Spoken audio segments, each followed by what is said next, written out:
যদি আপনি রেজিস্টার থাকেন, ব্যাচেলর কমপ্লিট হতে হবে বাট নট ডিপ্লোমা। সো আপনি যদি ব্যাচেলর কমপ্লিট থাকেন এবং নার্সিং কাউন্সিলে আপনার রেজিস্ট্রেশন করা থাকে, তাহলে আপনি নার্সিংয়ের জন্য আবেদন করতে পারবেন এবং আপনি আপনার ফুল ফ্যামিলিকে নিয়েই ডেনমার্কে মুভ করতে পারবেন। এখানে কোনো আইএলটিএস লাগছে না অথবা কোনো টিউশন ফি নেই। সো এটা অনেক দারুণ একটি সুযোগ। শুধুমাত্র নার্সরাই না, পাশাপাশি এমবিবিএস ডাক্তার, ডেন্টিস্ট তারাও আবেদন করতে পারবেন, আপনার ফুল ফ্যামিলি নিয়ে মুভ করতে পারবেন। এখানে আপনাদের টিউশন ফি দেওয়ার কোনো প্রয়োজন নেই এবং এখানে আপনাদের কস্টিংও অনেক কম লাগবে।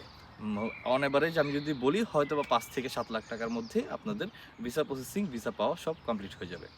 সো ডেনমার্কেরটা গেল। এখন আমি বলবো আপনাদেরকে জার্মানি নিয়ে। জার্মানিতে একটি দারুণ একটি অপরচুনিটি কার্ডের অপশন তারা দিয়েছে।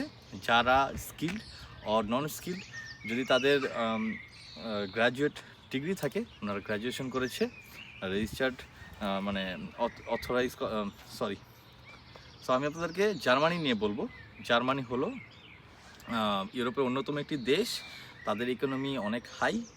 সো আপনারা জার্মানিতেও আবেদন করতে পারবেন। স্টুডেন্ট ভিসার ব্যাপারে তো আপনারা সবাই অনেকেই জানেন যারা স্টুডেন্ট ভিসা আসতে চান, বাট জার্মানিতে অপরচুনিটি কার্ড রয়েছে, এটার ব্যাপারে হয়তো সকলেই জানেন অথবা টুকটাক শুনেছেন। তো অপরচুনিটি কার্ডে আপনার আবেদন